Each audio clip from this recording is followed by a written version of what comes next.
Hello, and welcome to Live and Let's Discuss. I'm Jeremy. And I'm Noah. Noah just woke up, and I almost fell asleep.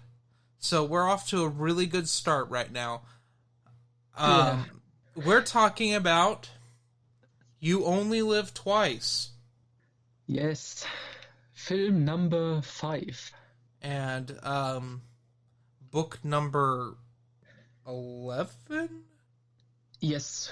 Yeah, well, this is a first for this podcast. It won't be a last, but this has the rare, well, first of all, I want to preference this by saying You Only Live Twice was probably my most nostalgic Bond film, because it was the first one I ever saw. I saw it when I was probably 4 or 5. I was really into ninjas and karate. So my dad saw it was on TV, and he's like, you want to watch a James Bond movie? And I'm like, sure. He's like, it's got ninjas, and I was hooked. This rewatch, though. Yeah. Okay. And we should also say right now, this is a first for our podcast in the sense of, with the previous movies, we could talk about the films and the books at the same time because it was pretty much the same story and everything, and just a little bit was changed to make it more cinematic in the movie adaptations. This one, we have to talk about book and movie separately because there is, both take place in Japan, and that's kind of it. Well, not just that, but Bond gets made into a Japanese man in both of them, which I find horribly offensive in both the book and the film. There's a little bit they have in common, but yeah. Actually, surprisingly, I think there's a lot more than I realized, because I was dreading You Only Live Twice when we started this podcast, because it's so goofy. Well, first, we got to explain the Blofeld trilogy before we get into any of this. Yes. So, what was it you told me? That they were going to make On Her Majesty's Secret Service after Thunderball. But correct. But there wasn't snow in Switzerland. Correct. And so they said, F it, we'll just flip this around, and we're going to make our own original story for You Only Live Twice. Because You Only Live Twice, the novel, is a weird book. Yes. I would agree that it's a weird book. I like it, you don't so much. I hate it. I absolutely hate this book. It is not the worst Bond book. I mean, it's not as bad as that short story we read that's a sequel to this. Oh, yes. Okay, but we can talk about that one. We'll talk about that at the end. But it's not the worst Fleming Bond book. Yeah, because you hate The Spy Who Loved Me, which I understand more, because that one is very special and different. Special, and not in a good way. But You Only Live Twice. Oh, the novel opens. Bond is horrible. I'm sorry, everyone. We gotta spoil On Her Majesty's Secret Service. Yeah, because the book is a sequel, pretty much. Oh, yeah. It's very dependent on Her Majesty's Secret Service. Bond's widowed. In fact, his wife's killed on their wedding day. And he's really depressed, and M's like, I'm gonna have to fire him because he's late to work all the time and he just doesn't function anymore. And so he sends him on this diplomatic mission because their shrink basically for the Secret Service is like, give him a mission that's important but is not dangerous. Which, whenever they do that, it becomes incredibly dangerous. I mean, remember Dr. No? It's like in Star Wars, like in the Dark Horse comics, when they send the Jedi Council to do something, you know it's going to be bad. You know it's going to end up being basically a war. But, I don't know. Sorry, I'm really dehydrated right now. Anyway, so they send him... I don't even remember, to be completely honest, why they sent him to Japan. Oh, because, okay, this is basically just, the story with this one. It's just a MacGuffin. He's supposed to... The Japanese, they have, like, codes. They have, like, a machine, a decoder or something. I think it's called, like, Magic 44 or something. And Bond is supposed to talk with Tiger Tanaka, who's the guy in Japan, the Secret Service guy there. And he's the best part of this book. Oh, definitely. And he's supposed to, get friends with him and then get these codes for the British. And Tiger is like, okay, I'm gonna give you these codes that you want, that the British want, but you have to do something for me, please. And he basically has to deal with this guy named Shatterhand, one of the dumbest names I've ever heard in my life. Yeah, not only is he called Shatterhand, he's named Dr. Guntram Shatterhand. And I would like to point out, Shatterhand is a very popular, not popular, well-known name in Germany, because that's a character from like a German author called like Karl May. He's like a Western writer. Mm-hmm. And I was like, did Fleming know about this, like these German books?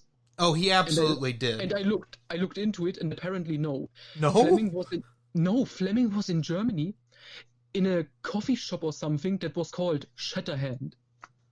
So I guess the owner of that shop just was a Western fan, and then so that was amazing. Anyway, so like, turns out, Dr. Shatterhand has this garden of death, and it's just full of poisonous plants and poisonous bugs and poisonous snakes and piranha fish, and just basically all these things that can kill you.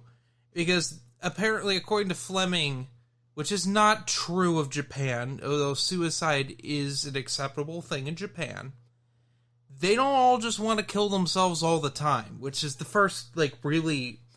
It's not the first really offensive thing in You Only Live Twice, but it's one of the bigger ones, is that although Fleming's You Only Live Twice, half of it's a travelogue of Japan, which is what we've said before on, like, other streams and stuff.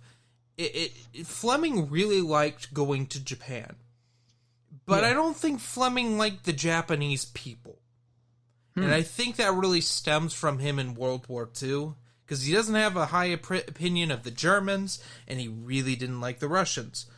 And that all makes sense from his era, but it's so... This is probably... When we'll talk about Live and Let Die to a certain...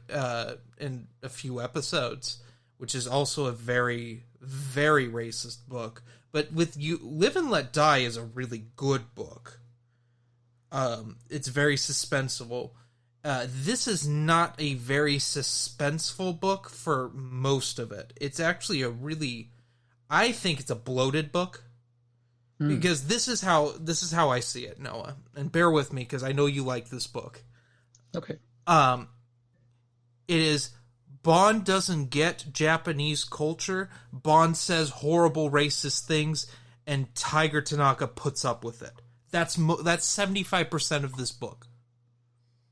Mm-hmm. Okay, I can see. It's so... Bond is really annoying for, like, the first half of it. He doesn't feel like Blonde. I get he's trying to figure out his life, which we'll get into my problems with On Her Majesty's Secret Service, because I have a couple of them, but that's a significantly better book than this. He's suffering a loss in You Only Live Twice, and so he's just weirdly just doesn't feel right. Mm-hmm. And then suddenly spoilers to a book that came out in the 60s. Dr. Shatterhand's Blofeld. And so it starts to click into place that Bond needs to just kill this dude. Yeah, and then everything with, like, this Magic 44 thing becomes, like... Not important. Background. and it's just about their revenge.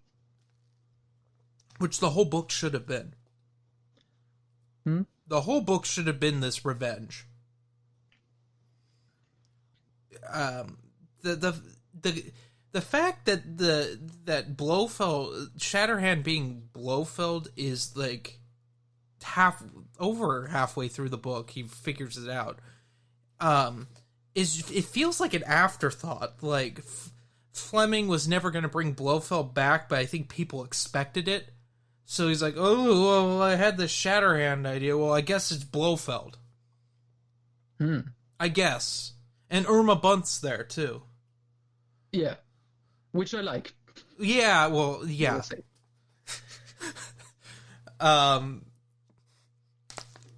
Gosh. So he goes to... Well, first of all, he goes undercover as a Japanese man. Which I think in the book makes a little bit more sense. Yes, it does make a little bit more sense. And we'll explain when we get to the film why it's not even... Yeah, because in the book it's a thing like nobody should know that this is like a British person like involved in all of this. Because the Japanese can't officially do anything against Dr. Shatterhand, as he calls himself here. Because he's technically not doing anything wrong by their standards. So they send... Bond gets sent in, he goes to this island. Well, first of all, he goes to this fisherman village where there's this... Of course, she's a beautiful Japanese lady that was in Hollywood. Of course. Yeah. Which I liked, because Fleming has her like say, oh yeah, Hollywood is absolutely horrible, I hate it. Everyone there is a scumbag, except David Niven. Yeah. That's true. I didn't even... James Bond in Casino Royale, the parody movie. I forgot. I didn't pick up on that. Yeah. Because that was Fleming's like preferred choice for Bond, but yeah. So I like this, actually. Yeah. I think he had accepted Connery.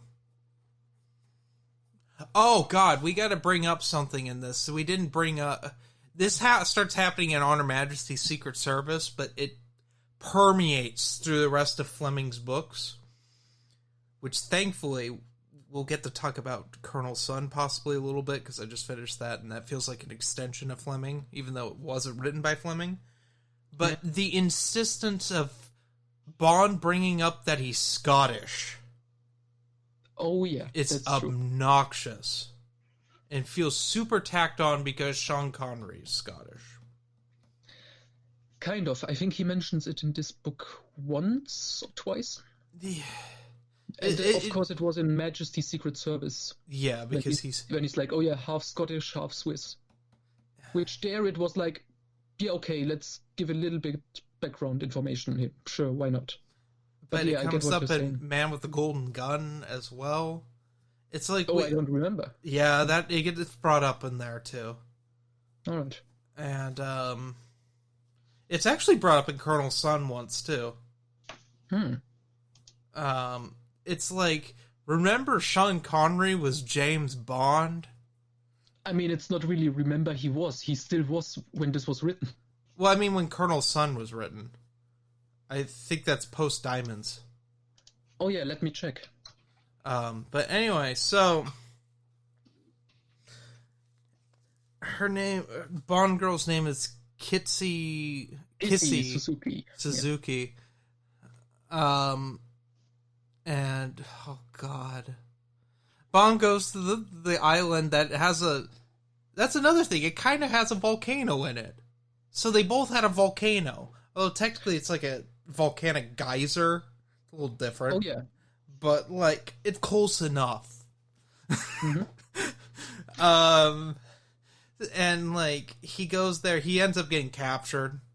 But, like, he and Blofeld face off. Yeah, and this is actually the first time they talk to each other. Because remember, Blofeld isn't really in Thunderball. He's just the mastermind behind the scenes. In Majesty's, both Bond and Blofeld are like in disguise. Yes. And not really talking to each other as like Bond and Blofeld, but as like Sir Hilary Grey and the Count. And the Count, yeah. Yeah. And this is the first time they face off. And it's interesting because at this point, Blofeld is I'm sorry, this is gonna be batshit crazy. Oh yeah, he's losing his mind. Which I honestly love, because this is the most insane villain Bond has ever fought against in the books up until now. Yes. And it's just, Blofeld and Irma Bunt are both completely insane in this, and I love it. Well, Irma, there was something wrong with her in On Her Majesty's Secret Service, but Yeah, it's more apparent probably because Blofeld has surrounded himself with this crazy Japanese gang. Yeah. And they're just all these crazies. Like, they throw this poor fisherman into a piranha pool and laugh as he's eaten. Yeah. Like, it's weird. And it's a weird tonal shift, too. Because the book's been so dry up until this point.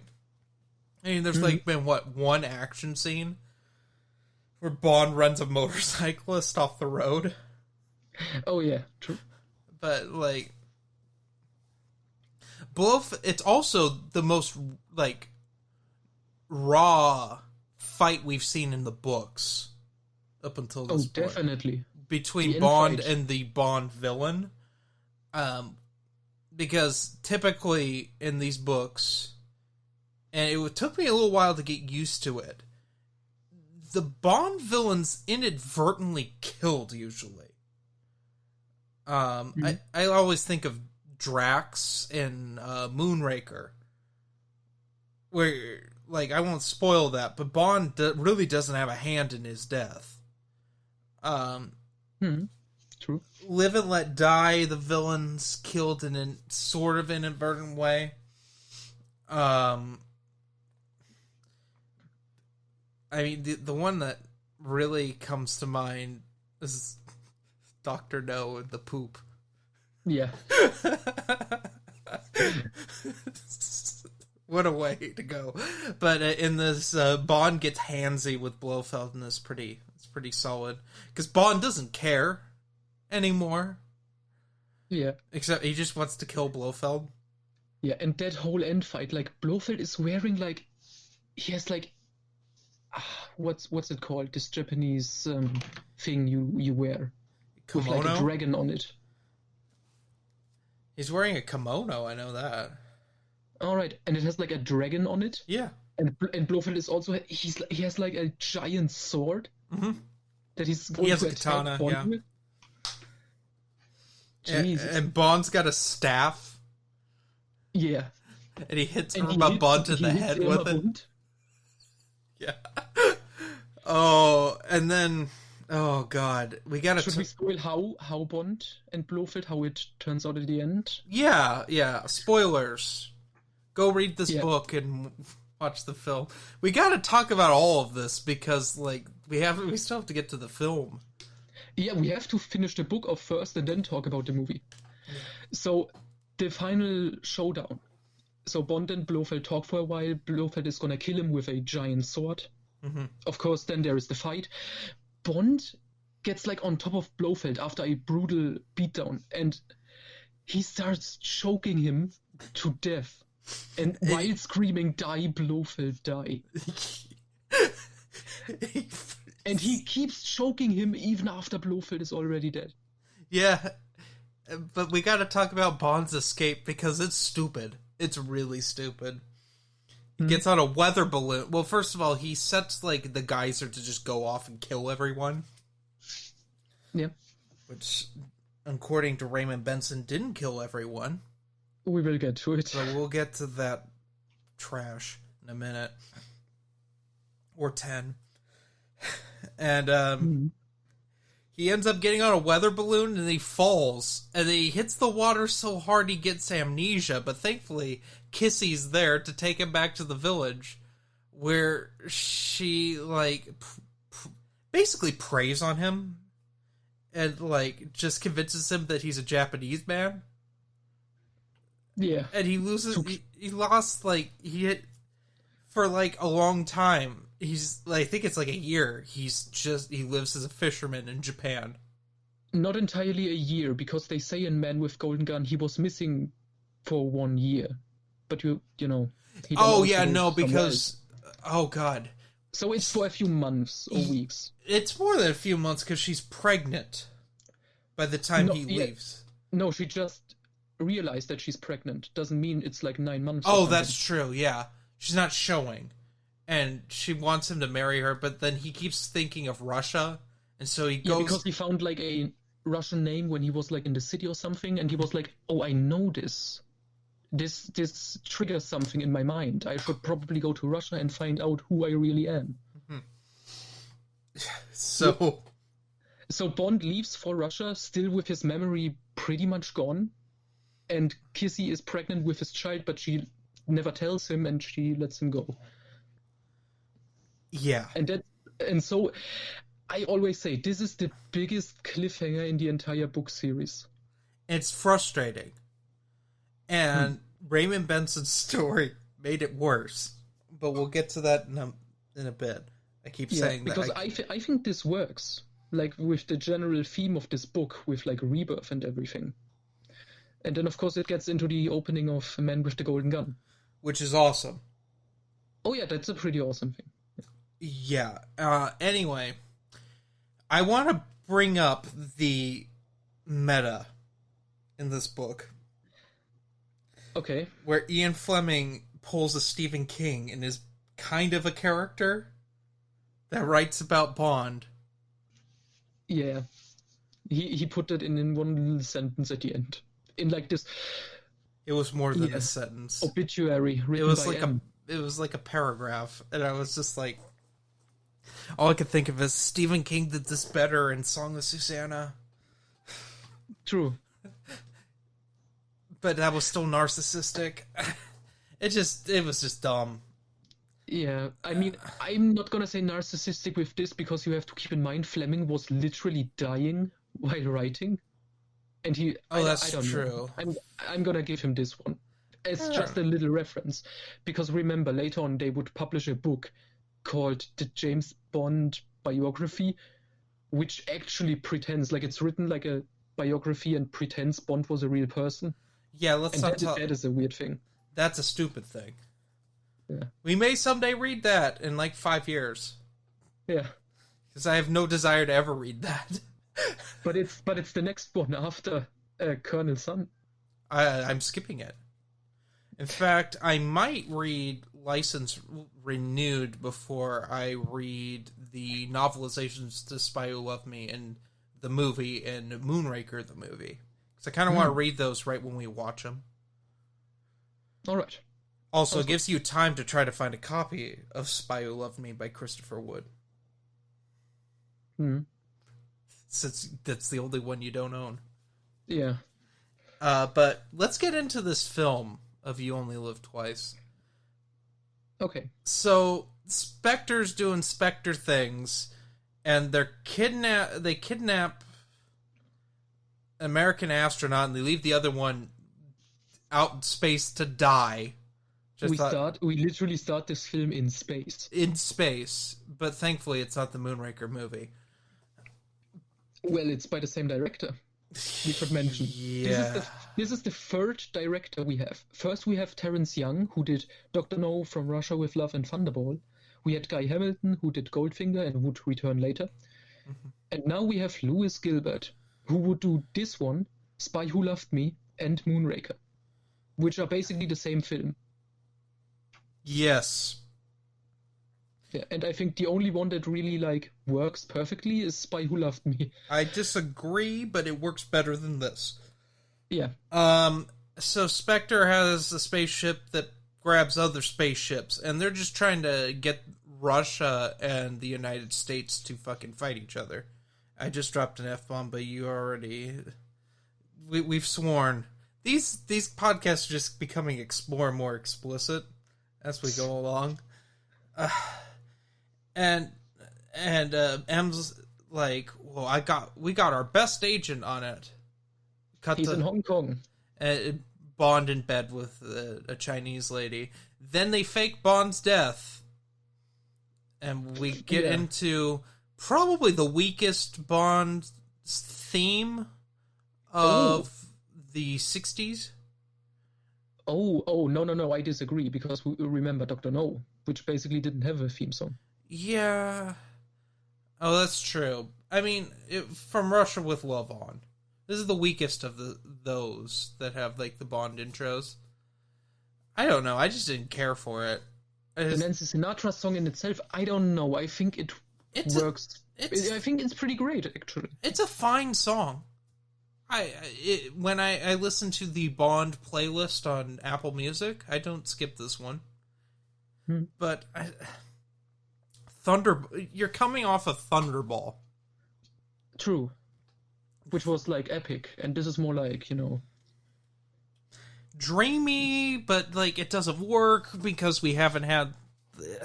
I don't know. Yeah, actually, if this was, like the book, I would be like, oh yeah, this fits with, like, it would the fit so much better. Symbolic stuff that it has.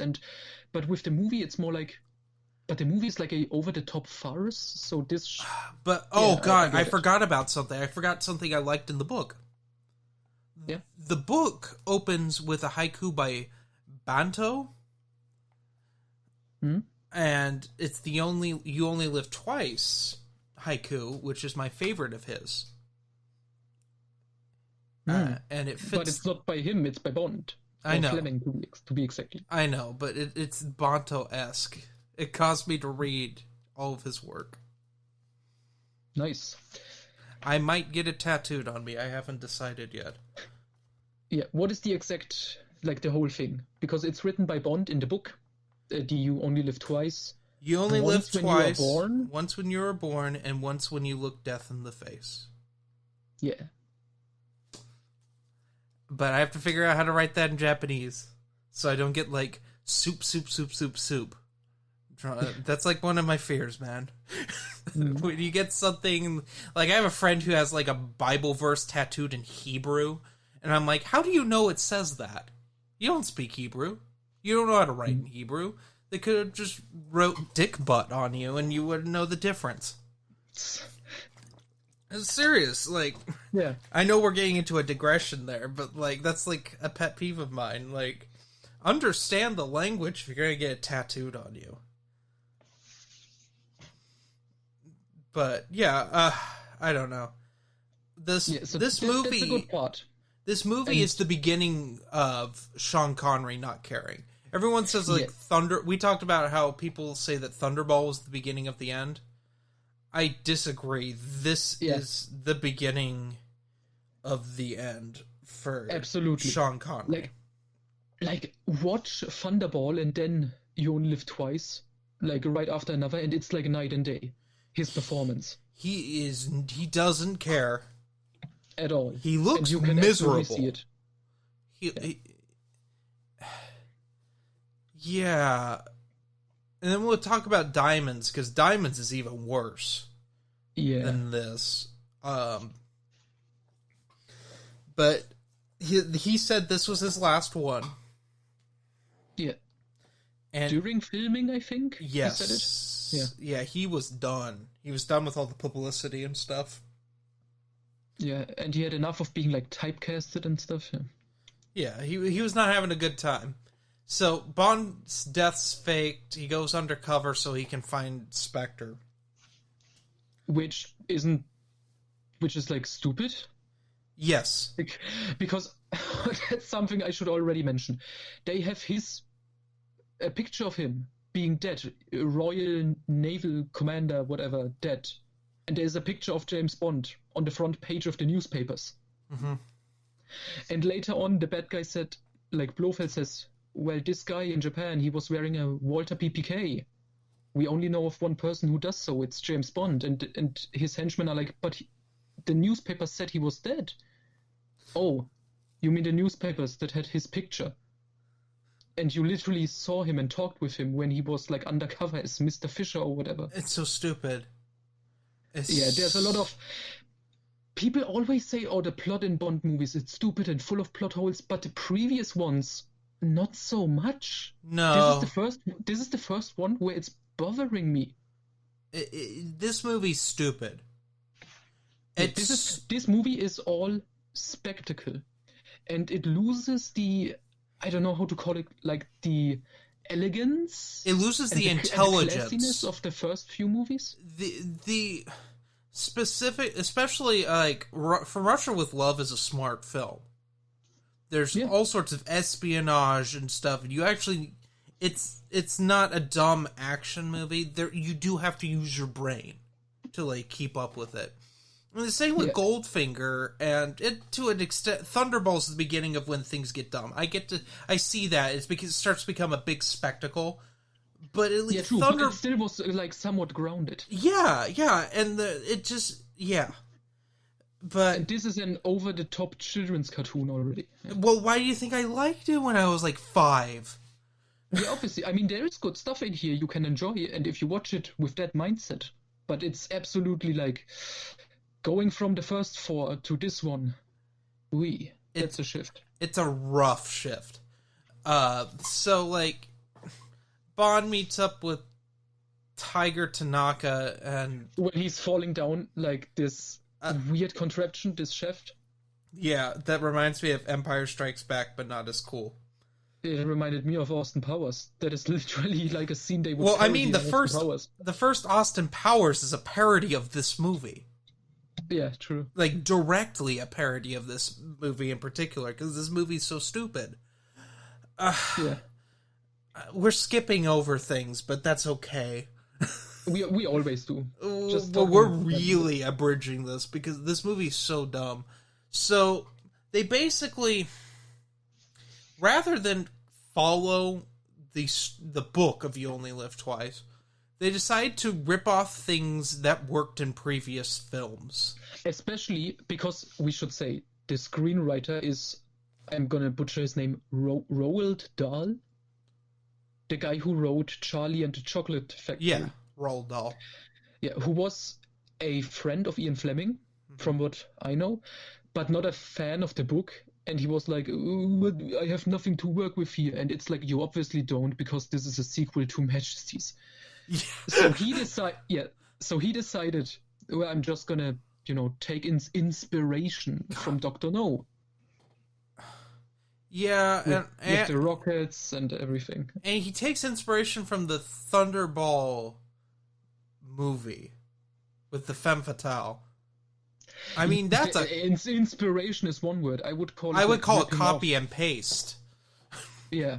I mean, she's also a redhead. Fiona Volpe is like the femme fatale in Thunderball. She was great. Mm-hmm. In this one, we have, was she named like Brand or Grand or something? That doesn't matter. She gets eaten by piranhas, which is another connection. That's another connection.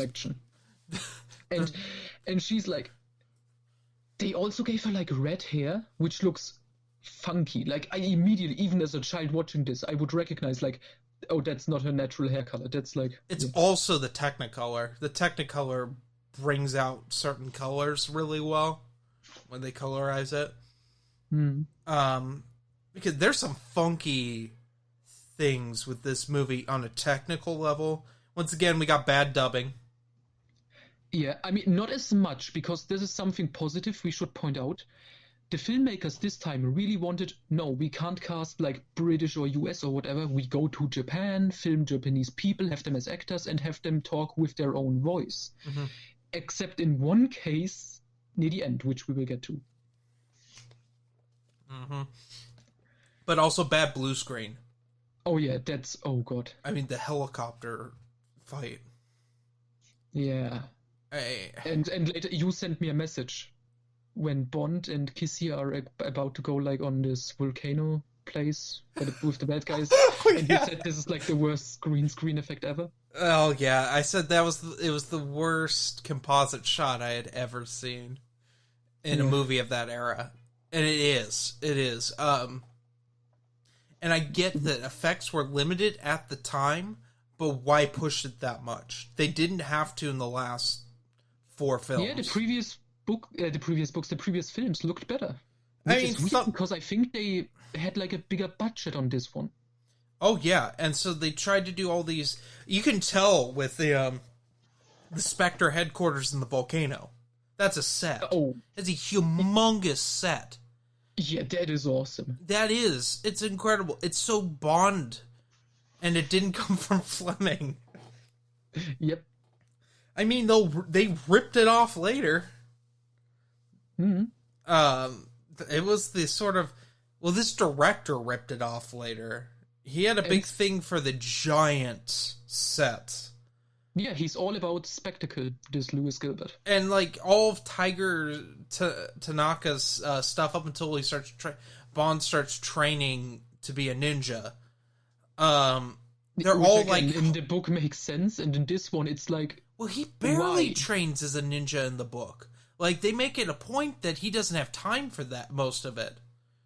Yeah, and like, that kind of adds a little tension. In this, we don't even get a training montage. It's just at one point he's swinging a staff around. There's one scene where he fights against another dude who turns out to be a bad guy, which we should also point out. In the film, Tiger has Bond like, okay, you have to go Japanese. You know, disguise yourself as a Japanese man, so the bad guys don't know you, no more attempts at your life. Wait, can we go back? Can we backpedal a little? Yeah. We gotta talk about the bathhouse scene. Okay. The bathhouse scene is the most Fleming thing that Fleming never wrote. Yeah. You mean where Tiger has one of my favorite lines in the movie? Yes. In Japan, men come first and women come second. I love that one. It's so terrible. Which is another positive. Tiger in the book is one of my favorite allies, and he's also pretty great in this movie. Yes. Yeah. And like, oh god. But really, and all the women are fawning all over Bond's chest hair. Oh yeah. But in this movie, I was really looking at Sean Connery's face, because it's like, okay, I knew he hated filming. How does he look like when he's bathed by a bunch of women? And he looks just as uncomfortable as he does in the rest of the film. He doesn't want to be there, and that makes it funnier. Yeah. His one-liner of, oh, I should think about retiring here, falls flat. All of his one-liners fall flat in this. Yeah. And this is the one with the most one-liners. Yeah. It's weird. It's really weird with him in this one. Yeah. But we gotta go to the did ninja it happen training. before or after this, when he visits the sumo thing? The what thing? When he's making first contact with what's her name, Aki, and then goes to Henderson.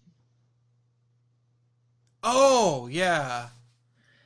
And they do the X-ray. Is it the X-ray scene? Or I'm forgetting this film, and I watched it a couple days ago. Actually, I watched it a week ago. Hmm. Do you remember the stupid plane scene? Yeah, that's later on. Okay, first off, Bond is in Japan. He's supposed to meet Henderson, who's also a character I like in the book, Dicko Henderson. Oh yeah, the racist Australian man. Yeah, the drunk racist Australian man. He's so him awful. And Tiger. I think You Only Live Twice. The book has the two best, not the best, but some of the very best Bond allies. Maybe. I don't know. Yeah. From Russia they are with certainly Love. memorable, I think. But with the film Henderson, he is played by future Blofeld, Charles Gray. That's what I thought! Okay, I didn't look it up, but I was pretty sure he was Blofeld in Diamonds Are Forever. Yeah, so guys, we have two Blofelds in here. The two worst Blofelds. Yeah. Oh god, and Henderson. This is such a slap in the face if you're a fan of the book and Henderson there, because it starts out, you think it's gonna be an exposition scene, but then he stops mid-sentence and he got stabbed. Yeah! And then Henderson is dead, which is a twist, I guess. I like that, actually. Keeping the pace and everything. Bond beats up that dude and then disguises himself in his trench coat and just acts like he was sick. Yeah, and the other guy buys it. Yeah, I guess he was pretending, I got stabbed, they followed me or something. I guess. I don't know. And then that leads to, oh god, this is the thing with this movie. This movie has the most martial arts. Mm-hmm. It's all filmed horribly. All of the fighting looks terrible. So Bond's fighting a judo guy. Which in honestly... the Osato office building. Yes. Which is honestly, it's over the top, and I kind of enjoy it, because at one point they fight each other with like couches and stuff. It's better than the end fight. In my opinion. Because it's just more creative. They both... Because Sean Connery was a judo guy. Mm-hmm. He was a judo black belt, I do believe. And it's just more fun. Ish. It's fun enough. But it's just badly filmed. That's probably one of my biggest complaints with the Connery Bond films as a whole, is that he could fight, but they just didn't know how to choreograph and film it. And that was always frustrating, but that's a hallmark of the time. All right. But he comes back, he hits the dude over the head with the statue. Yeah. And then he puts the bottom half of the statue back. So stupid. Yeah, I enjoyed it. And later on when he returns and everything is like repaired. Yeah. And he looks at the thing like, huh? How? And then he gets... That is pretty funny. He gets X-rayed, and they fight the wall through PPK. Oh, yeah. And then that one is a funny line with Mr. Osato. You should stop smoking, not good for your lungs.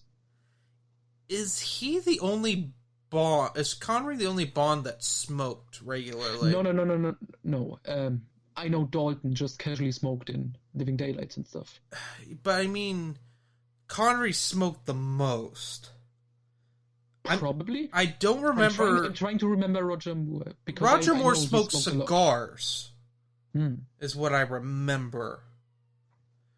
But, I mean, Pierce Brosnan has the joke in Tomorrow Never Dies of so nasty when he sees someone smoking. Because of filthy habit. Filthy habit. Like, and then he smokes in Die Another Day 2 films later. Does he? Yeah, because it's the anniversary and we have to put it in. Oh, God. I forgot. We should talk about how they started to go like politically correct with GoldenEye and then completely forgot it and didn't care in the next films. Because they have to bring back the classical stuff. Because it sells. Yeah. And then Daniel Craig doesn't smoke. I really hope with the next Bond he's just a chain smoker again. Like, I'm against smoking anyway, but this is a fictional character. Like, just do it. Well, I mean, have we talked about how many cigarettes Fleming's Bond smokes a day? We probably mentioned it, but yeah. How many exactly? He smokes like 36 cigarettes. Because cigarettes are 12 to a pack. Yeah. And he smokes 3 packs a day. Which is insane. Have you ever smoked a pack of cigarettes in like one day? Have you, Noah? No, I don't smoke. I have. Because I've been stressed out before and I've just literally chain smoked a whole pack. I was horribly sick. And that was 12 cigarettes.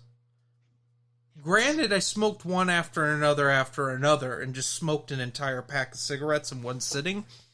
Yeah, I mean, Bond does like 15-minute breaks before he starts the next one. Because I think someone even calculated how much time passes between Bond lighting up another cigarette for that to make to work. It's too much. Because remember in Live and Let Die, he had to cut back to 10. He was complaining about it. Yeah. And I mean, that's but he the also same with, like, Fleming himself. He also is constantly drunk all the time. That's our hero, guys. Yeah. Again, much like Fleming, and we know what happened. Exactly. Anyway, God, we. So the fight with the Japanese guy. did you know this guy he's fighting with and throw couches at? He's like related to Dwayne The Rock Johnson. Oh, really? Yeah, I think that's his grandfather or something. That's funny. Yeah. Did you know Dwayne The Rock Johnson's cousin is in a movie with Steven Seagal where they hunt vampires? And What? And Steven Seagal just walks through hallways for an entire movie and occasionally does some Aikido. And when I say walks around, distant shots are his stunt double. Because he's trying to hide how fat he is. But this does connect because Steven Seagal broke Sean Connery's wrists training with him for one of the Bond you told films. about this in Never Say Never Again? Yes. He broke an elderly man's wrists. Nice. But at least in Never Say Never Again, Sean Connery tries. Yeah, that's the best you can say about that movie. It's the only positive you can really say about that movie. Yeah, because you want to shove it to Cubby Broccoli. He hated that man. Yes. I think they made peace shortly before Broccoli died, but yeah, he really... Oh boy, that was nasty. Yeah. But... oh, God. Have you ever seen this like interview clip where Connery is like on a talk show and they ask him who was the first Bond villain? And Connery is like, Cubby Broccoli. Sean Connery was a gigantic troll. Yeah.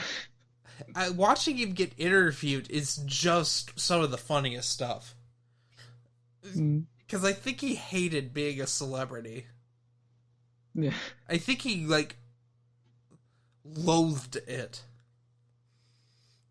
Like, even, like, I was watching some interviews he did for League of Extraordinary Gentlemen, which was his last film. And he... What a way to go out.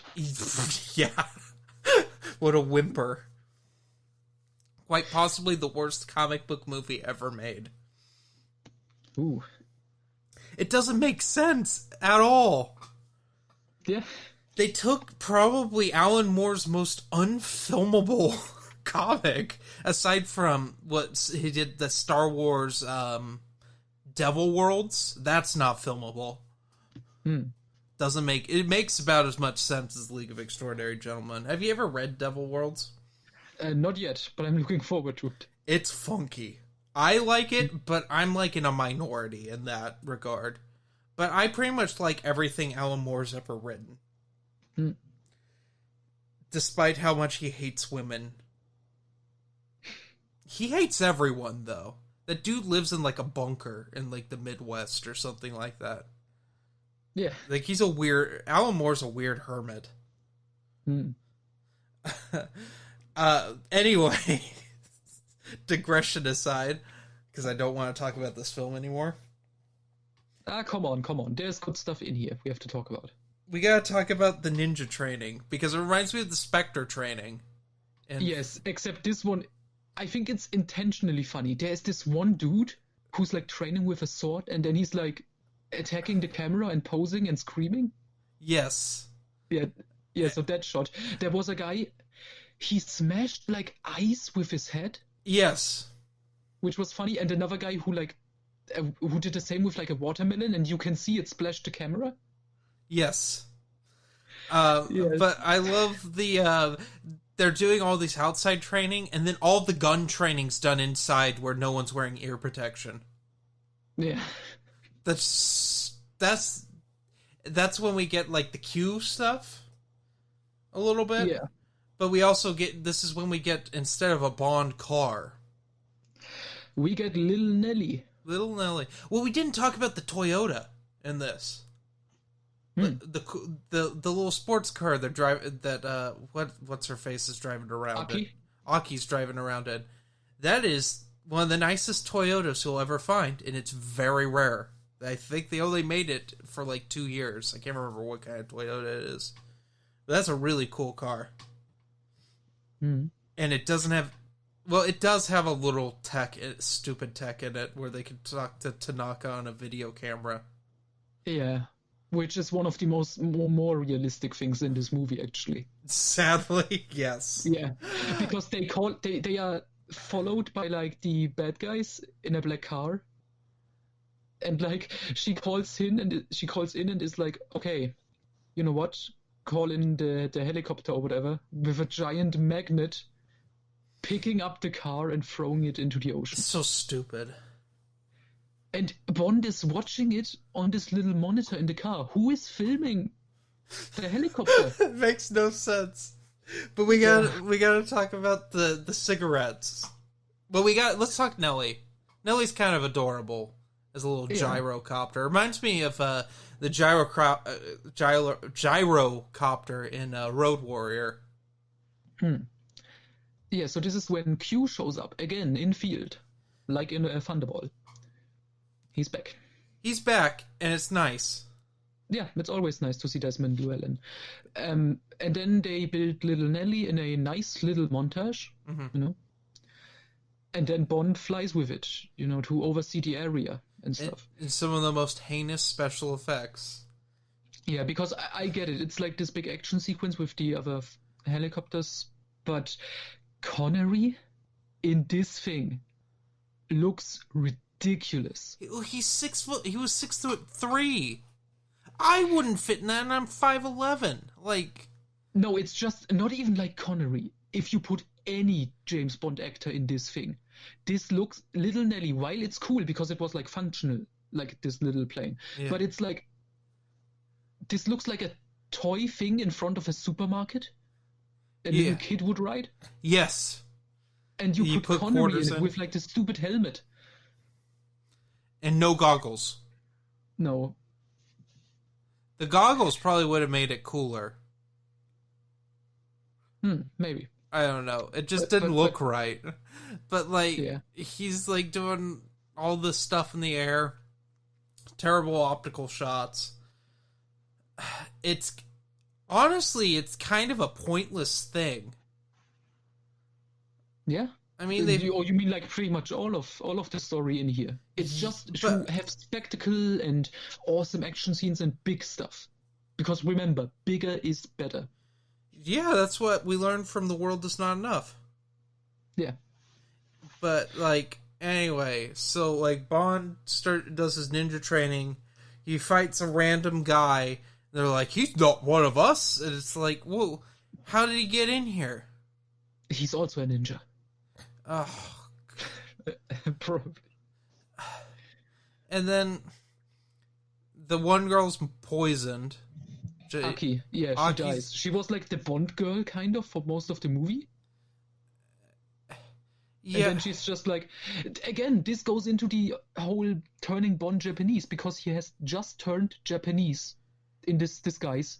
There is immediately an assassination attempt on his life. There's no point.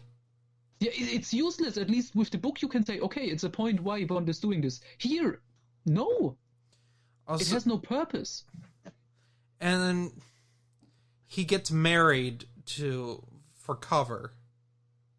Yeah, which again, in this film, useless, doesn't do anything, has nothing to do with anything. She's not even into him. For like half of the time she's even in the film. And we don't even learn her name. I was assuming that she was Kissy, but like... Yes, she is Kissy Suzuki. I think that's in the credits, but they never say it. Yeah.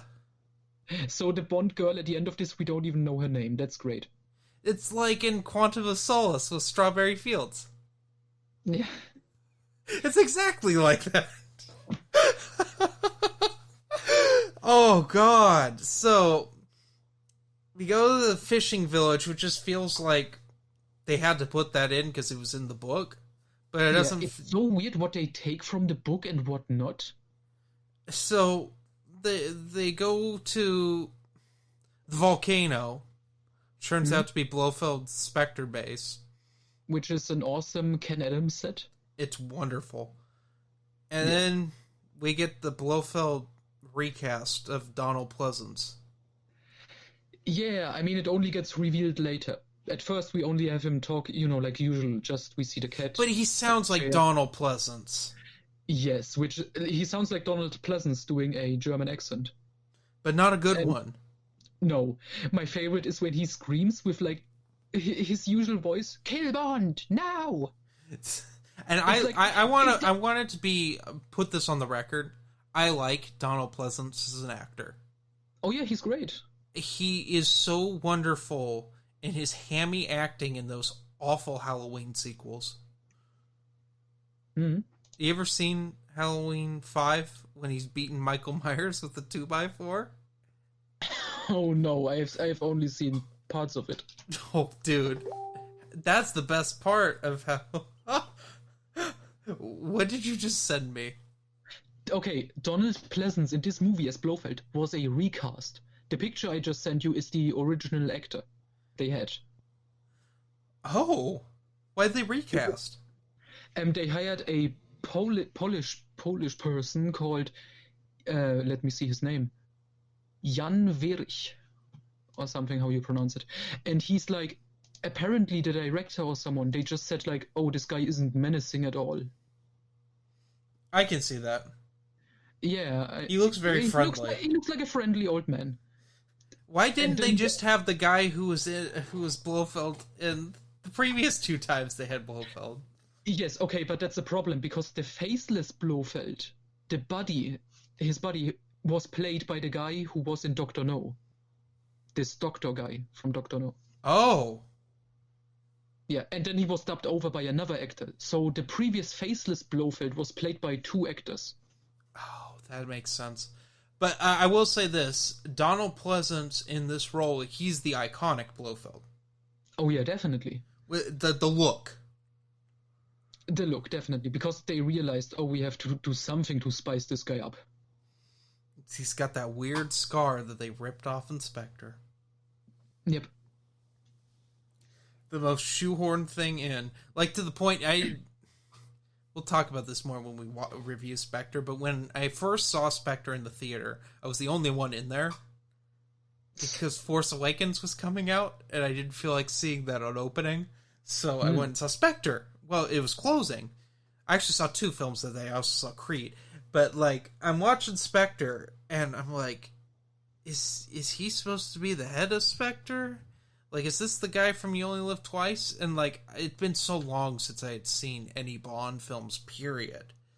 Like, I couldn't remember. And then he got mangled. I'm like, oh, yeah, they're doing that. Yeah. Because I didn't realize until after seeing Spectre that the Craig films were a reboot. Because I didn't care to know that information. I just thought that Casino Royale and Quantum of Solace were like a weird prequel, and that Skyfall, because I thought that 007 Legends had it right, that they were all just the same dude, and that Skyfall was the end of the timeline, because that kind of makes slightly more sense.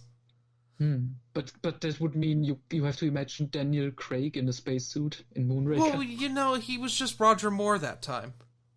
He just takes his face off and he puts another face on. It's face off with... Like the John Travolta Nicolas Cage exactly movie. What I was going for. It's Die Another Day, where they turned a Korean man into a white man. Yeah. With diamond lasers. And he gets electrocuted in his Power Ranger suit. Oh, God. We're gonna get to it. But we have to keep talking about You Only Live Twice. With Blofeld. So Blofeld, this is like the weird manic Blofeld. Yeah, because Pleasance, he plays him as insane. Because have you noticed he never blinks? Oh, in the entire film? And he has like this bug eye thing going on. Well, he plays him like he kind of is in the book. The book, he's insane. Yeah, but in the book he's also more threatening, because Blofeld in the books was like a former weightlifter, and he's like tall and everything, and Pleasance is like this short, chubby man. Well, also, you gotta understand that Sean Connery was a giant of a human compared to most of the people in these films. Yeah, that's also true, I mean. With the exception of Odd Job, like, most of the time when Connery's fighting someone, you know he's gonna win. Because he's just so much bigger. Well, like, I don't know. So we didn't even talk about how they've kidnapped, at this point, Soviet cosmonauts as well as an American astronaut. Yeah, and they want to start World War III. Yeah. Which I didn't get, because Blofeld is just paid for doing this by some other people. Is it the Japanese or the Chinese or someone is paying him to do this? I don't know. Yeah, because that's the thing. It's like, it because doesn't the movie matter. Kind of treats it like, who cares? Yeah, and then Kissy brings Tiger Tanaka and a bunch of ninjas, and Bond lets them. Which I gotta say, it looked awesome when they all showed up at the top of the crater. Yes, and they're starting to get down. And like, that is visually cool stuff. And then shit hits the fan. Bond fights a random white dude and throws him into a pool of piranhas. Oh yeah, that's Hans, the German henchman of Blofeld. Another one in a long line of like big blonde German muscle henchmen. Yeah, not Red Grant. Not Red Grant. So yeah, he fights Daniel Craig basically. Exactly. He throws him into a pool of piranhas, which the red-headed lady fell into the pool of piranhas before to establish there was a pool of piranhas. Correct. Oh, we didn't even talk with her about her scene with Bond. Oh yeah, so Bond earlier in the film has sex with her, and then he gets captured. And there's one line that I actually really like, where she's like, "Well, I got you now," and Connery is like, "Well, enjoy yourself." Yeah, that works. That works. And then she like has like a button. She's in a plane with him. Yeah, because she pretends to join his side, and like, yeah, and then they go in a plane to escape. But then she's like, "Oh no, actually, I was still working for the bad guys. I'm tricking you." And then she jumps out of the plane after pushing a button that puts a 2x4 over him. Yeah, and then he just karate chops with a karate chop, and then he lands the plane. Yeah, that was a very necessary scene. It makes total sense. And later on, Blofeld is like, "Okay, so you killed Bond, right?" And Osato, this old guy, is like, "Yeah, I told the redhead woman to do it, the fake redhead woman." Number 12. Like, yeah, number 11 or 12 or something. And he's like, "I told her to kill him, but she took him on a plane ride for some reason." He doesn't say that, but he should have. Like, she had sex with him on the boat and then took him on a plane ride. She could have just killed him on the boat, but whatever. So there's ninjas fighting other people. There's the sword dude swinging his sword around even though people are shooting. Yeah, he's very useful. He's having a grand time cutting people in half. Yeah. But I must say, this is like an epic end fight with the big army joining Bond, and I actually like it. I mean... Oh, wait, we didn't even talk about... They established that they've come up with cigarettes that fire a missile out of them. Oh, yeah. And Bond's like, "Can I have a smoke?" And Blofeld's like, "Sure." And he just shoots a dude with a cigarette. Yeah. And it causes absolute chaos. Yeah. This is the beginning of the Bond gadgets, like getting Bond out of problems. Absolutely. That would be in every run. Did you notice once Blofeld reveals himself? Oh, okay. Let's talk about that first. What do you think about Blofeld's reveal when we first see his face? I don't mind it. Yeah, I think it's pretty cool. It's one of the better parts of this film. Yeah. When he's like, "Allow me to introduce myself, I'm Ernst Stavro Blofeld." They ignore it in the next film, but like... Yeah. The only negative thing is like, the way he introduces himself, he's like behind another man's crotch. Because his henchman is standing in front of him. That's what's blocking his face. And then he shoves him to the side. So you have blurry in the foreground, just Hans' crotch. Which is like unintentionally funny. But yeah, Blofeld escapes and he sets off the volcano to erupt. Right, after he gets a ninja thing thrown into his wrist. Yeah, he gets a ninja star to the hand. Yeah. After And his cat escapes. Yeah. Which I wanted to talk about. Did you look at his cat and how he holds her? Yeah, it was not... Because the cat is visibly traumatized throughout the whole thing. Yeah. And there's actually a funny behind-the-scenes story. This cat, it was like a special trained cat for like commercials and stuff. Yes. It would never work again after this film. This cat was literally traumatized. Yeah, this is a good retiring point for that poor baby. You know I love the cats. Yeah. I'm a cat person. Pleasance is like holding the cat, like it's like trying to escape, and later on it does when he shoots his Japanese henchman Osato. Well, yeah. Instead of Bond. The cat just jumps out of his arms and runs back, and you can see Pleasance looking down, like, huh? And then what in the did next they shot, expect? They just cut to later, and the cat is completely gone. Yeah, the cat disappears and is never seen again for the rest of the film. Like, but what were they thinking? To fire a firearm, even with blanks, with a freaking cat around? Yeah. That's so stupid. You know, alright, case in point. So when you're firing blanks, it's the equivalent of firing, like, sound-wise, firing out live rounds. You know that Bruce Willis went deaf filming Die Hard, and like in one of his ears, he's permanently deaf from the amount of times they had to fire guns inside. Like, it's not like, it's not like they're like significantly quieter when they're blanks. It's still loud.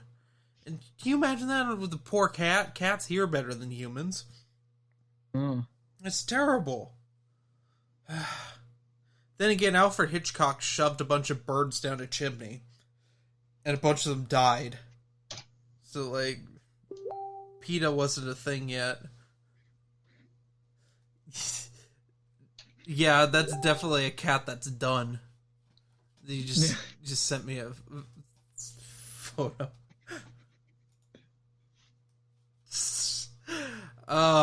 Anyway, so they escape the volcano, and Bond's gonna get it on with Kissy, and they end up having a submarine surface underneath them, and that's how the movie ends. Yeah, that's it. That's it. This is a bad one. So we know, like, the bad guys are stopped. No World War III, everybody is safe, and Blofeld, but he escaped. Yep. And this is the first time we got, as far as I know, we got the Bond will return in... No, we got it at the end of, for the first time, at the end of From Russia with Love, which says James Bond will return in Goldfinger. I thought it just said James Bond will return. No, it actually says the title. Huh. Okay.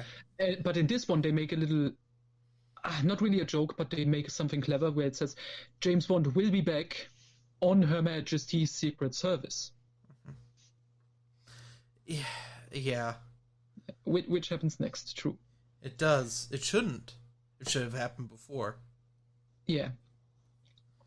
Yeah, but that's gonna be funny with James Bond will return when we get to Spy Who Loved Me. Yes. Because what it says at the end of that one. Yeah. Anyway. Yeah. This film's bad. I don't want to say it's horrible or anything. It's like, I bad. could watch it and... It's not the worst. It's not even the worst for Sean Connery. Oh, no. But it's not a good film. No. And I mean, there is fun stuff to be had in here. Definitely.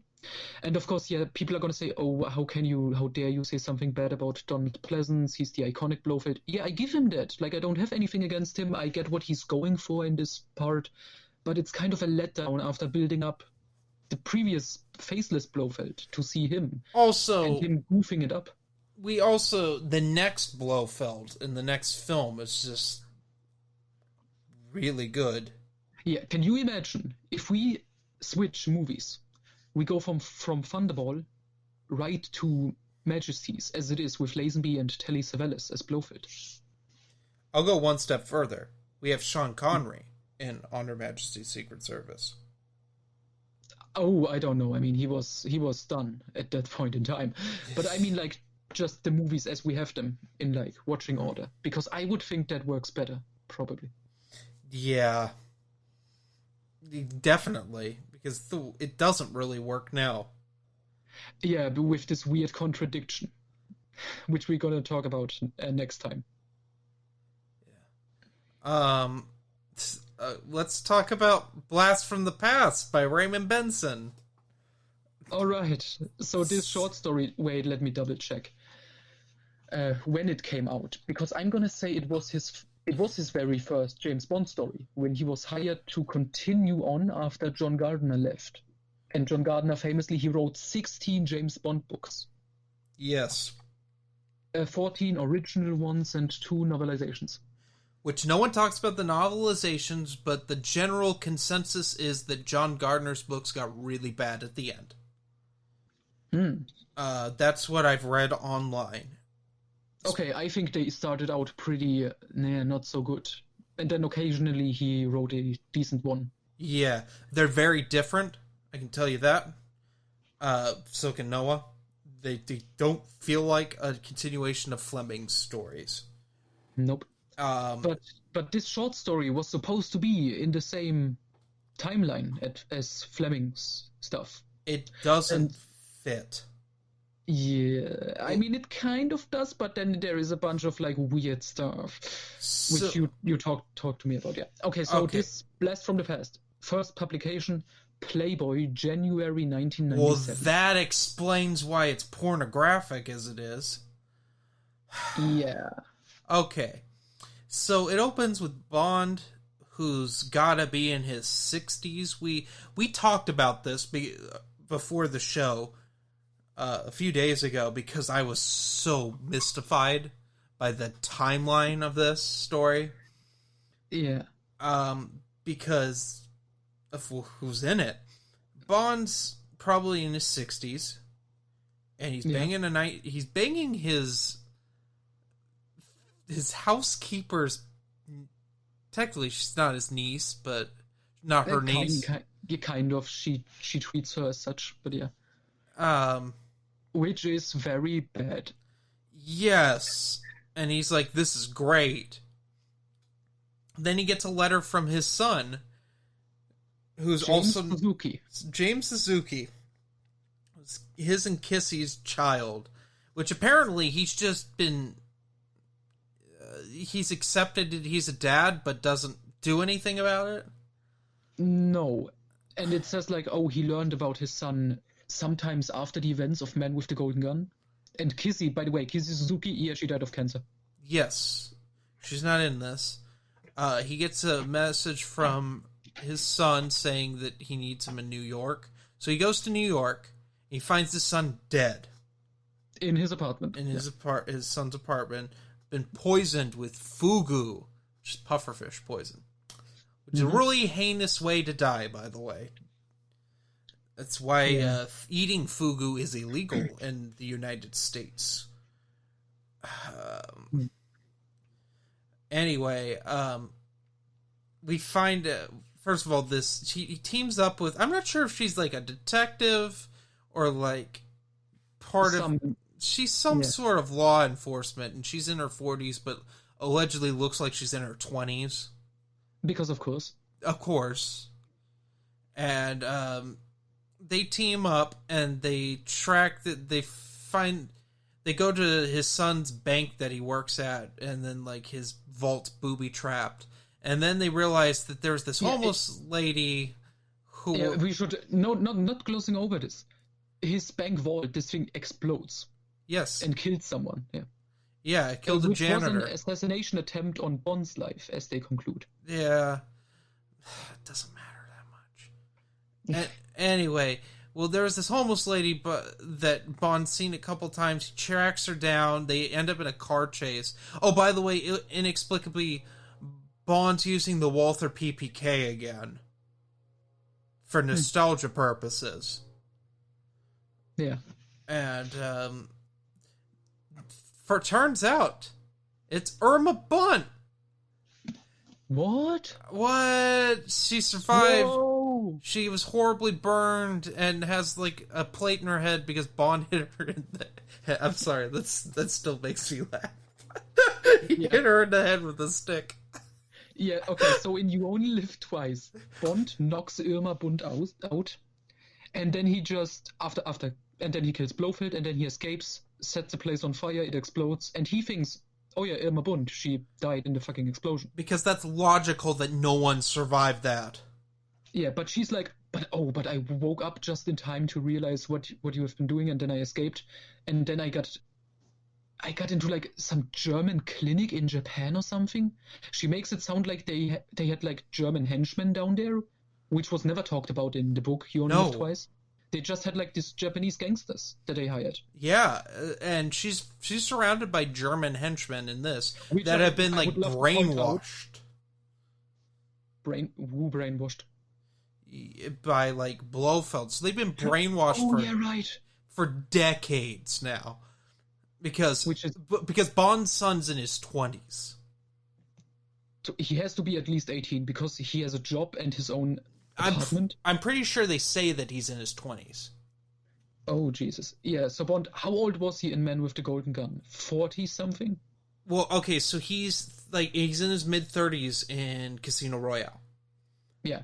So he's pushing 50 by the time Man with the Golden Gun. I would say 45-ish. Yeah. Yeah, and we gotta count Colonel Sun because that's a year after. Oh yeah, true. Man with the Golden Gun. And that actually feels like something that fits in this universe. Yeah, this one doesn't really. No, it feels like what I've been reading with John Gardner, but more porno. Yeah. So we will get to the end with the porno stuff. But the German henchmen, I just want to point out, of course, their names are Hans and Adolf. Good Lord. Because those are the only German names in existence. For dumb people. Yeah. Anyway. They end up, like, Irma Bunt has been, like, watching over James Suzuki for his whole life. And she and her henchmen have been living in, like, an abandoned Macy's float parade warehouse. Just a correction, not for her entire life. She talks about, she also had amnesia. That's true. Yeah, but then the memory returned, and then she found out about Kissy. I think she said Kissy was already dead. No, she, dies of, cancer before she could get the chance. It doesn't matter. Yeah. It doesn't matter. But, anyway, she tries to shaves Bond with a straight razor that has fugu on it. Yeah. And, then the Bond girl shows up with a Browning high power, which is it's a 9mm. It's not, a hand cannon. But that's not police issue. And she's, shooting the dudes. And, Bond gets his leg shot and shattered in this. Yeah, by Irma Bunt. And then he also shoots back at her. Yeah, blindly. And then he manages to hit her, and she dies. And her last words, English pig. Yeah. And then Bond ends up in the hospital, and this Bond girl's like, we need to have some privacy. And, she locks the door, and she puts the courtesy curtain up around his bed. Yeah. Takes off her shirt, which is described in detail. Pulls out her boobs, and Which Bond also says, she was clearly not wearing a bra. Yes. And she sticks one of her tits in his mouth and says, "Bon appetit." That's how this ends. But we should point out we have nothing against sexual content, but this is comedic. It's it's badly written. Yeah. I literally messaged Noah and said I'd never want to read a Raymond Benson Bond book after this. This was just weird. What I was expecting in a sequel story to You Only Live Twice. It makes sense now, because I didn't realize it was written for Playboy. That was probably a requirement. Maybe his other stuff is really good and doesn't have this like weird. Well, I mean, he wrote 3 sexual novelizations. He wrote "Tomorrow Never Dies," "The World's Not Enough," and "Die Another Day." Right, he finished off his career as a Bond writer with Die Another Day. Is that his last one? I thought he wrote stuff in the 2000s. Let me check. Because I didn't think the Union trilogy came out in the 90s. I thought it was the 2000s. No, Die Another Day, 2002, his last book. Oh. But, yeah. Yeah, this short story...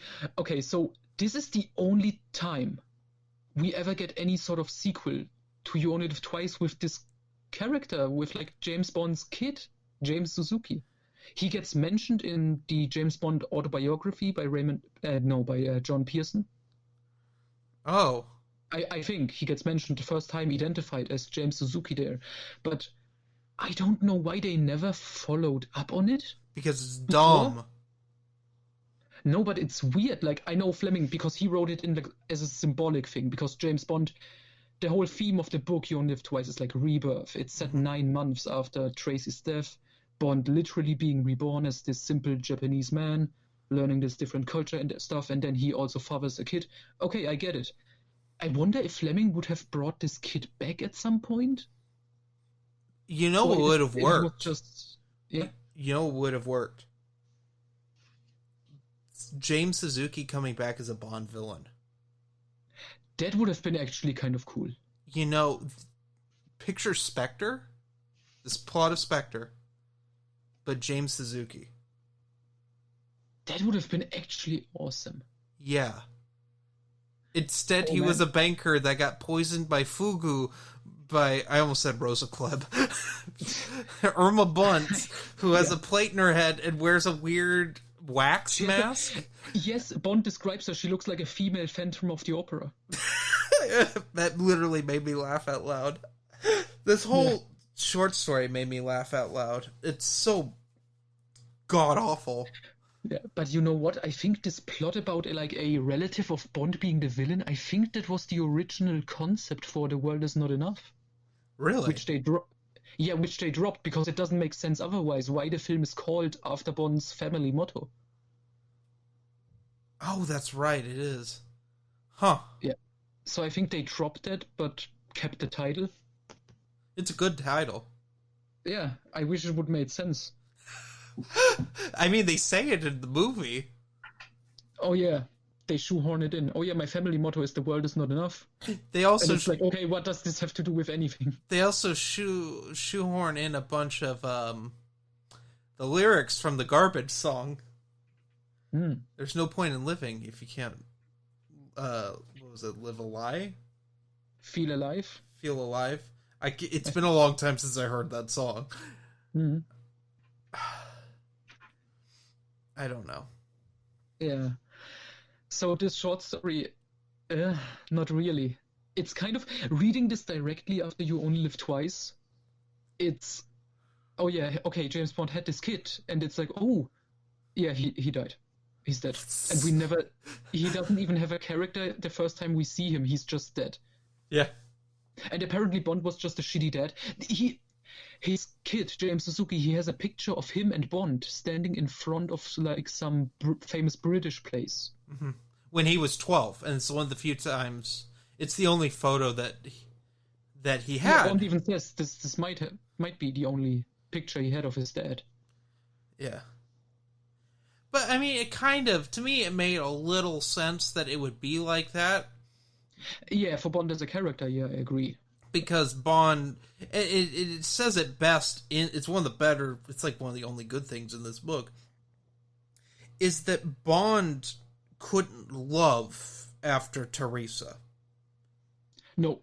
And the only thing that kept him going is the job. Yeah. The women were just distractions. Mm-hmm. But we have the juxtaposition of Bond learning that an older woman who's still 20 years younger than him is better than him basically sleeping with someone younger than his son. Yeah. And Bond's like, I hope learned she's something. not younger than 19. I'm like, that's disgusting. This is Roger Moore levels. Late Roger Moore, yeah. Yeah, like View to a Kill Roger Moore. Yeah, that's... Because remember, Roger Moore refused what's her face, the ice skater in For Your Eyes Only. Bibi, all right. I remember, yeah. That was played for comedy. Yes. Because she really wanted him, and he's like, okay, you know what, yeah, I'm gonna buy you an ice cream. Yeah, but that's like, when we get to that, it's one of my favorite scenes, because it's not just the comedy, it's him and the whole theme of that film is that Bond is getting older. Mm-hmm. And it should have been the end for more. Yeah, but I mean, originally For Your Eyes Only was supposed to be the start for a new actor. Yes, and we'll talk about that with Octopussy. But yep. You finished Goldeneye, right? The novel. Yes, I did. I am not done with it yet. I'm the only one. Actually, no, Matthew's not done with it either. For those of you who don't know, coming up, well, it'll probably be out before this episode airs. But Noah's going to be joining me on my other friends in my podcast, Paper Movies, and we're going to be talking about the Goldeneye novelization by John Gardner. Mm-hmm. One of the last John Gardner books. Right.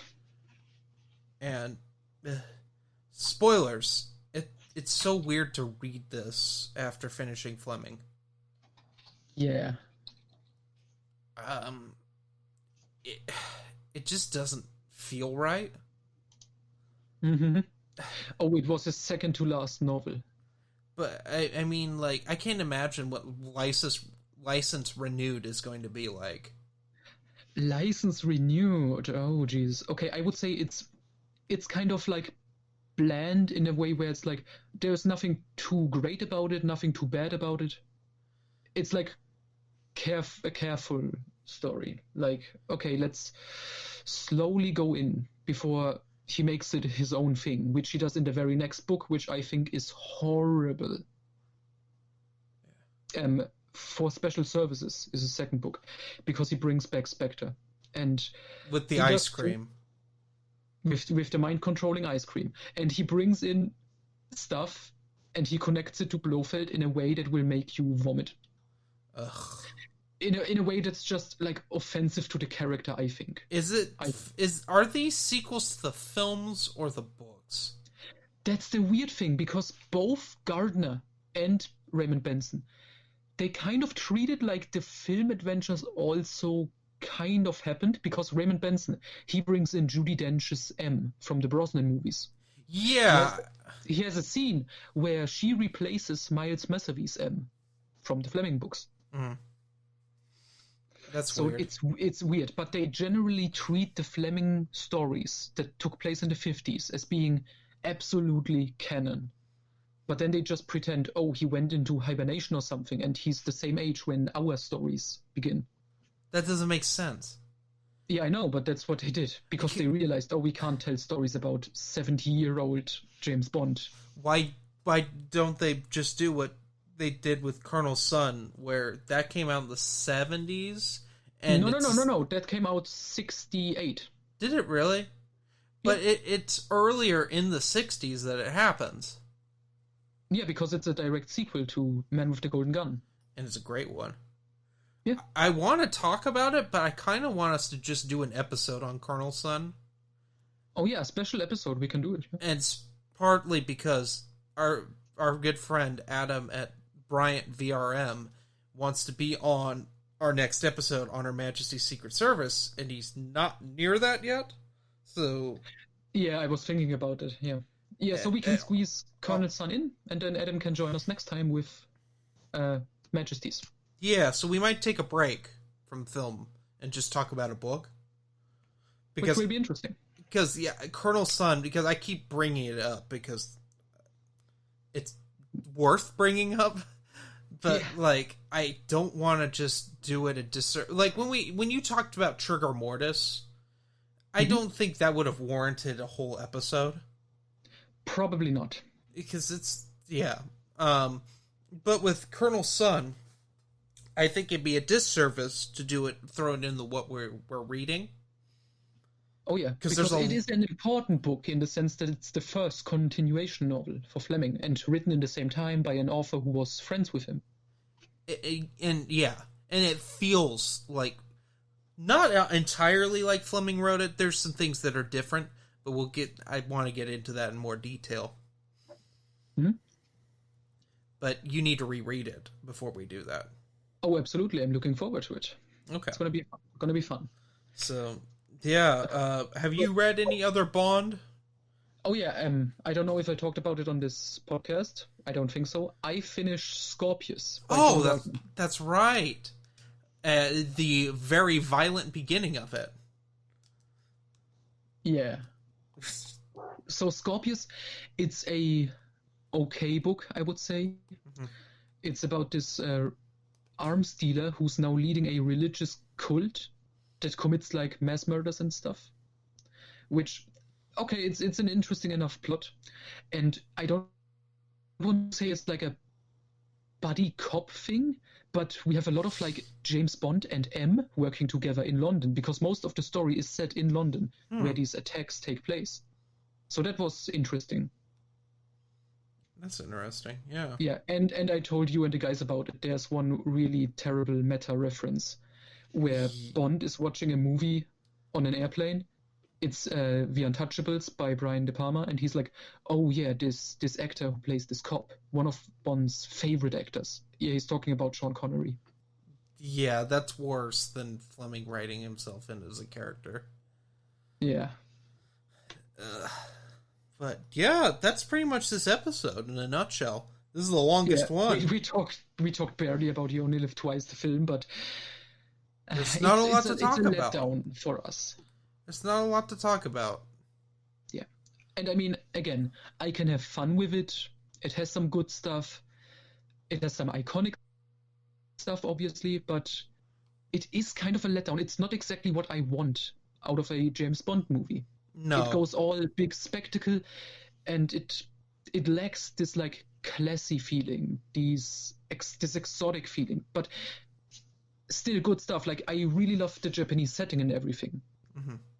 With like, just seeing the Japanese culture and everything. I think that's still great in here, in the film. Some of the action is pretty good, I think. But again, a lot of bad special effects and stuff. And the story is just an nonsensical mess. Yeah. To have like awesome set pieces and stuff.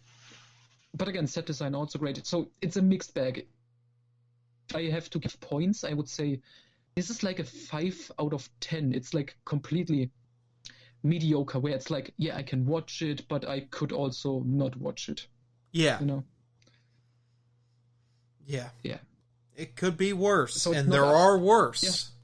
Yeah. There are worse. That's why this is not in like the worst Bond movies ever or anything. It's like, oh yeah, You Only Live Twice. Which is a shame, because I wanted to love this film, but I can't. But next time, at least, there's going to be a really great one. Yeah, a very different tonal shift is coming on Her Majesty's Secret Service. Yeah, which we should quick mention. This is the first time this has happened with the series, where it goes completely over the top, and then the next film has to bring it back to earth, back down. With a new Bond. Not always, because we have You Only Live Twice, followed by Majesties.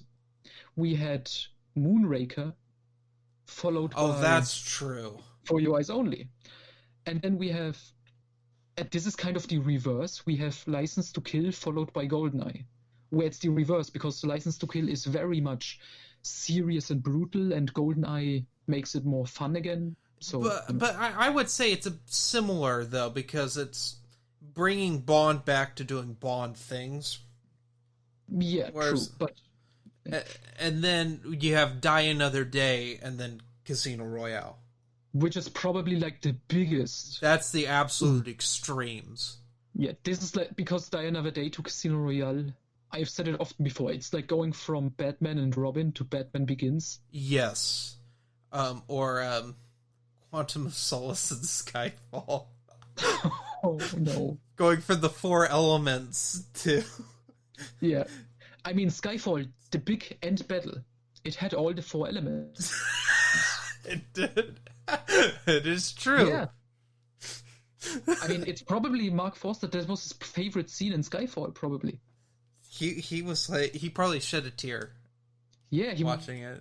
Was so happy they followed his vision for future Bond films. Something we should do when we're gonna do Quantum of Solace. We need to reread the short story and make sure that there are all four elements in it. Because I know there is a character on a plane in the short story Quantum of Solace. So we think there's a of air. I think there's a fire going in a fireplace. Oh yeah, so we have two elements already. They're drinking. Oh yeah. They are consuming liquids, so this is 3 elements. And they are on planet Earth. We have all 4 elements. Thank you, Noah, for this. Yeah. God, we can't go a single episode without talking about that trash. No. But yeah, you only live twice. Kind of a letdown, but you know. Yeah. So, that's pretty much it. See you next time with another review. With a better film. Or a better book. Yeah, we will see. Alright. Have a good one. Goodbye.